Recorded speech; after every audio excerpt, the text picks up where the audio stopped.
Magandang gabi mga ka-fishing. Spear fishing muna tayo ngayong gabi para may pang-ulam. Kasama ko ang kuya ko at saka yung kaibigan ko sa pamamana ngayong gabi. At saka ito yung aming mga gamit para sa bakbakan. At tara, simulan na natin ang labanan. At dito nakakita tayo ng isdang punong. Ay tirahin na natin to, baka tirahin ng iba. Lagot kang punong ka. Ulam ka ngayon. Itong punong masarap to sa prito at saka paksiw. Hindi ganong kalakihan pero swak na pang ulam. Videohan muna natin ang huling oras niya.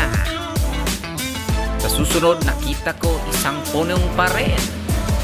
Medyo maliit pero masarap pa rin ulamin. Tirahin na natin yan. Lagot kang punong ka.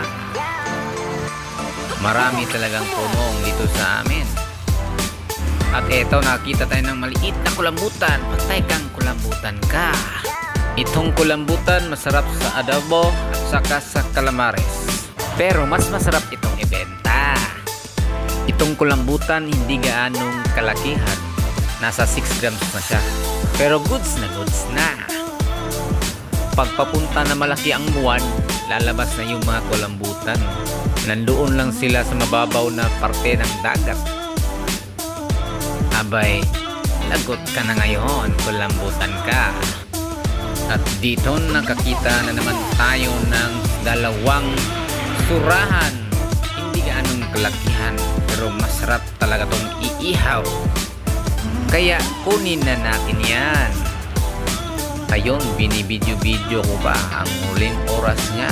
Kaya ngayon, lagot kang surahan ka. Mababaw lang to, kaya naman hindi ganong malaki yung isda dito.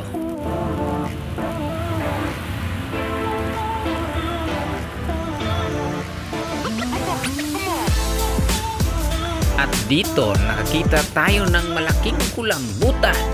Nagaan yung bato ka pa, lagot kang kulambutan ka. Yun, sobrang laki. Ang timbang niya 4.1 kilos. Abay, champion tayo ngayong gabi. Abay, marami na tayong pambenta. Ang lakas-lakas ng kulambutan na to. Nasa 3 dipa lang po ang lalim ng kulambutan na to. Nag-aan yung bato para hindi makita.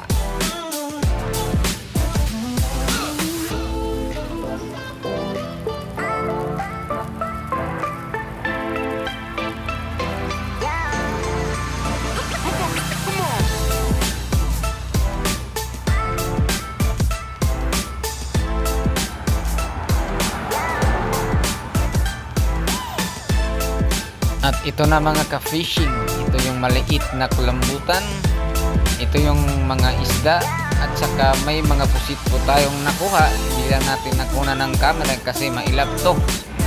Sayang din kung makawala, kaya tinira ko na kahit walang camera. May mga bagis po tayo, masarap tong ihawin, at saka surahan. Hindi ganong marami ang isda natin kasi medyo maalon.